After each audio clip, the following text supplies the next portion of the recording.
Hello students, welcome to Literature World. Today we will read Chapter 7 Glimpses of India. Part 1st A Baker from Goa. A Baker from Goa. Our elders are often heard reminiscing nostalgically about those good old Portuguese होते हैं पुर्तगाली days, the Portuguese and their famous loaves of bread. हम जो हमारे elders हैं, हमारे बड़े लोग हैं, उनसे हमेशा अपने अच्छे दिनों की, अच्छे कौन से दिन, पुर्तगाली दिनों की याद करते हुए सुनते हैं, जब वो पुर्तगाली और उनके प्रसिद्ध ब्रेड माने रोटी भी होती है यहाँ पर, लेकिन जो डबल रोटी होती है, उनके बंडलों के बारे में सोचते हैं। तो उन दिनों को वो याद करते हैं हमारे elders. Those eaters of loaves might have vanished but the makers are still there. भले ही उन डबल रोटियों को खाने वाले, उन ब्रेड्स को खाने वाले लोग अब ना रहे हों, लेकिन उनको बनाने वाले आज भी वहाँ पर हैं। We still have amongst us the mixers the moulders जिस सांचे में उनको बनाया जाता है ब्रेड वगैरह को रख के, and those who bake the loaves. देखिए, वो लोग हमारे बीच मिक्सचर्स और जो मोल्डर्स है सांचे, और जो लोग ब्रेड बनाते थे, वो ब्रेड को सेकने वाले आज भी वहाँ पर मौजूद हैं। Those as old time tested furnaces still exist.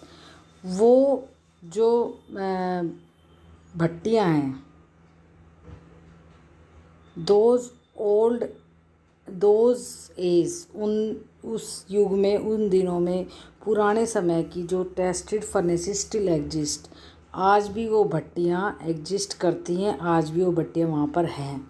The fire in the furnaces has not yet been extinguished.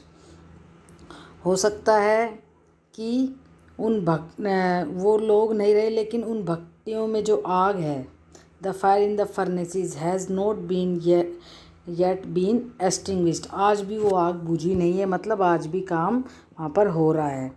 The थर्ड and jingle of the traditional bakers bamboo heralding his arrival in the morning can still be heard in some places. अब देखिए यहाँ पर जो बताया third and jingle, वही शोर शराबा। जब बेकर अपना सामान लेके जाके बेचता है तो एक डंडी सी साथ लेके चलता है, उसको हिलाते हिलाते उसका शोर जो होता है, उसे बोला गया है। उसका शोर जो है, बेकर जिस बैम्बू स्टिक को लेके जाता है खन खन खन करके, वो सुबह सुबह उसके अराइवल का पता चल जाता है कि हाँ भाई आवाज़ आ रही है उसकी बांस की, बैम्बू स्टिक की, तो इसका मतलब बेकर आ चुका है बेचने के लिए अपना सामान। उसे can still be heard in some place, उसे कई जगह पर सुना जा सकता है अब भी। May be the father is not alive but the son still carries on the family profession.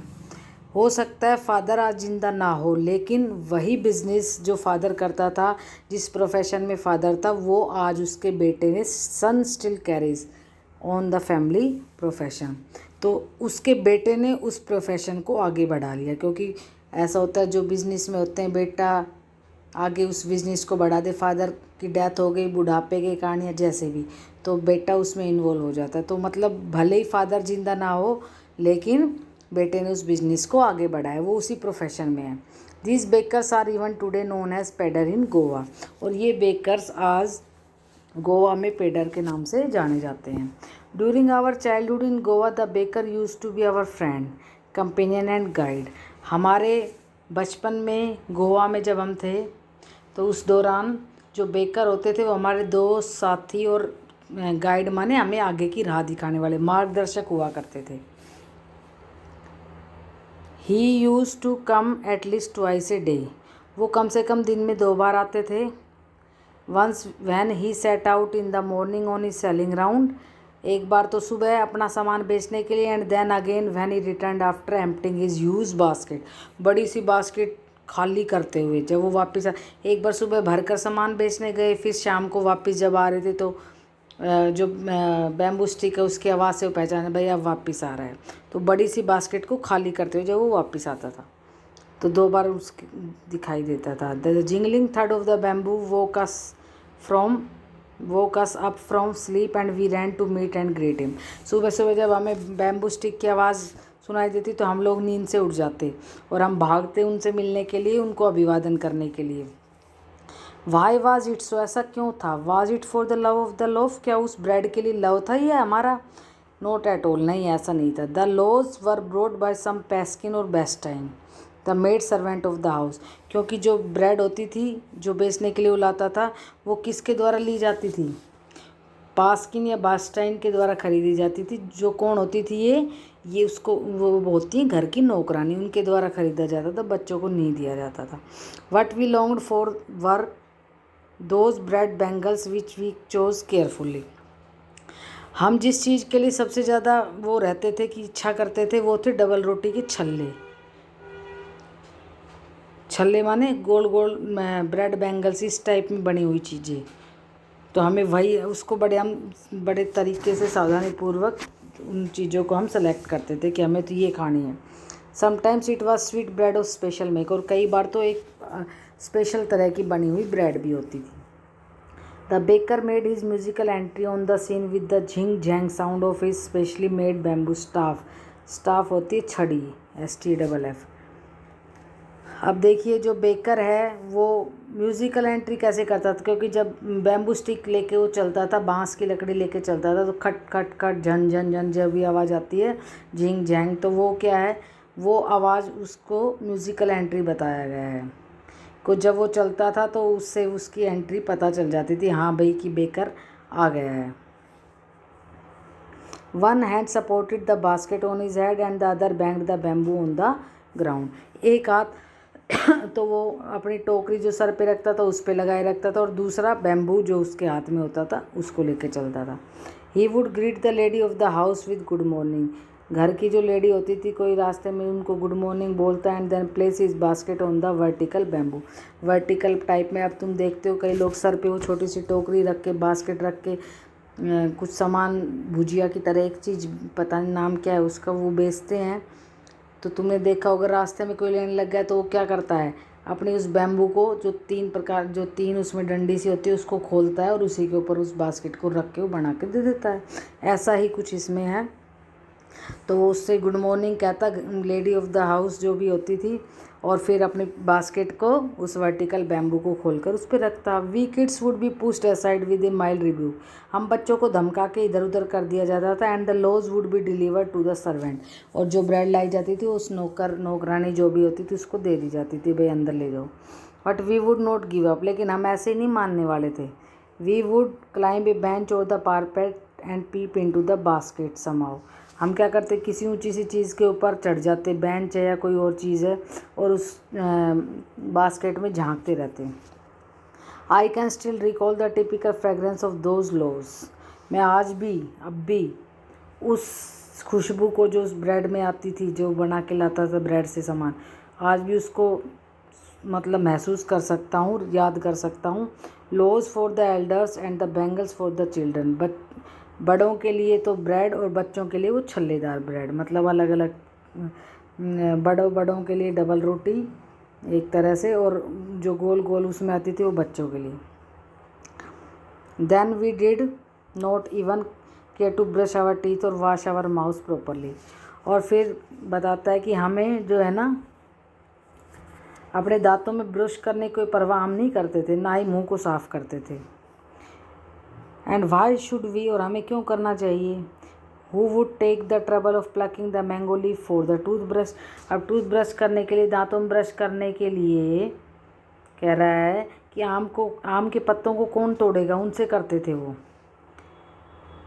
And why was it necessary at all, और ऐसी क्या आवश्यकता थी ब्रश करने की. The tiger never brushed his teeth, मतलब जो टाइगर होते हैं वो कभी भी अपने दांतों को साफ़ नहीं करते.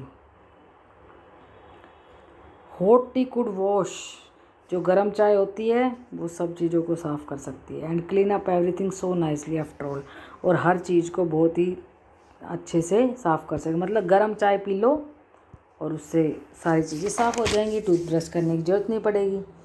Marriage gifts are meaningless without the sweet bread known as the bol, just as a party और a feast loses its charm without bread. अब देखिए जो मैरिज गिफ्ट दिए जाते थे, शादी में जो गिफ्ट दिए जाते थे वो मीनिंगलेस हो जाते थे यदि उसके अंदर स्वीट ब्रेड नहीं होती थी। स्वीट ब्रेड जिसे एज नोन एज द बोल, जिसे बोल कहा जाता है। मतलब शादी के गिफ्ट्स में स्वीट ब्रेड का होना बहुत ज़रूरी है, नहीं तो क्या होता, जस्ट एज ए पार्टी और a feast loses its charm without bread. जैसे कहीं कोई पार्टी हो रही है और वहाँ पर जो है ना, अगर ये ब्रेड ना हो तो वो सारा मज़ा उनका ख़राब हो जाता है। मीन्स शादी के गिफ्ट्स में, शादियों में, खाने पीने में हर जगह ब्रेड का बहुत ज़रूरी है होना। Not enough can be said to show how important a baker can be for a village. तो अब आप समझ सकते हो कि भाई एक बेकर एक गांव के लिए कितना महत्वपूर्ण है, कि हर पार्टी फंक्शन में भी ब्रेड होनी चाहिए। बनाएगा कौन? बेकर। इसलिए the lady of the house must prepare sandwiches on the occasion of her daughter's engagement. अब देखिए अगर किसी की बेटी की एंगेजमेंट है, सगाई है, तो घर की जो औरत है वो ज़रूर सैंडविच बनाएगी। वो किससे बनता है? ब्रेड से। केक्स एंड बोलिन हाज are a must for Christmas as well as other festivals. Cakes और बोलिन हाज, ये भी कोई ब्रेड से ही बनती है चीज़। क्रिसमस पर और दूसरे त्योहारों पर ये बहुत ज़रूरी है बनाना। Thus the presence of the baker's furnace in the village is absolutely essential. इस प्रकार गाँव में बेकर के लिए भट्टी होना बहुत ही ज़रूरी है, क्योंकि हर चीज़ में चाहिए ब्रेड से बनी हुई चीज़ें। द बेकर और bread seller of those days had a peculiar dress known as the कबाई।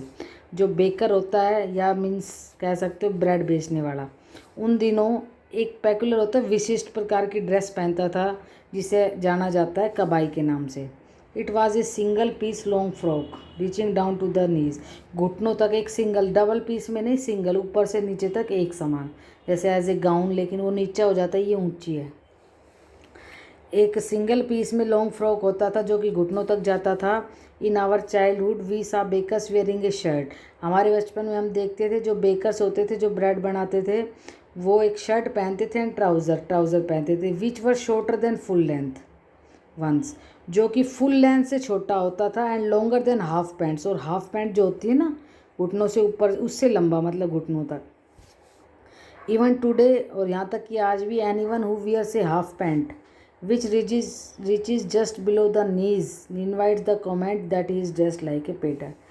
अगर आज भी कोई इस तरह के कपड़े पहनता है जो हाफ पैंट पहन रखा है, जो कि बस घुटनों तक जा रही है, तो उसे कमेंट देते हैं लोग कि देखो ये बिल्कुल इसने पैडर की ड्रेस पहन रखी है।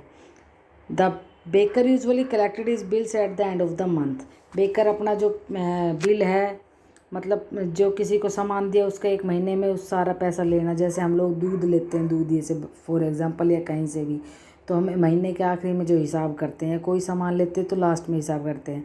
ऐसे ही बेकर जो है लास्ट में मंथ के हिसाब करता था। Monthly accounts use to be recorded on some wall in pencil. अब पूरे महीने का हिसाब किताब किसने कितने लिए, कितना नहीं लिया, वो सारा हिसाब किताब वो दीवार पे लिख देता था। Baking was Indeed A profitable profession in the old days. Baking का जो प्रोफेशन है, ये व्यवसाय उन दिनों बड़ा ही लाभ देने वाला होता था। The baker and his family never starved. Baker और उसका परिवार कभी भूखा नहीं मरता था, मतलब काफ़ी अच्छा प्रॉफिट देने वाला ये प्रोफेशन था। He and his family and his servants always looked happy and prosperous. वह, उसका परिवार, और इवन वहाँ जो नौकर काम करता था वो भी, मतलब काफ़ी, जब परिवार अच्छे से चल रहा है तो उसमें नौकर को भी अच्छे पैसे मिलेंगे, वो भी खुश रहेगा, मतलब काफ़ी सुख से रहते थे वो लोग। देयर प्लम्प फिजिक, माने मोटा तगड़ा, हस्ट पुस्ट, was an open testimony to this. क्योंकि अगर कोई आदमी मोटा तगड़ा हस्ट पुस्ट लगेगा तो इसका मतलब अच्छे खाते पीता है, कोई दुख नहीं है। तो ये इस बात का गवाह है कि जो लोग मोटे तगड़े, मोटे ताज़ा शरीर, उनका इस बात का स्पष्ट प्रमाण है कि भाई इनको कोई दिक्कत नहीं है, खुश हैं। Even today any person with a jackfruit like physical appearance is easily compare to a baker. Even आज भी कोई इस तरह का हष्ट-पुष्ट व्यक्ति दिखता है तो उसकी तुलना किससे की जाती है? बेकर से की जाती है। Okay, thank you.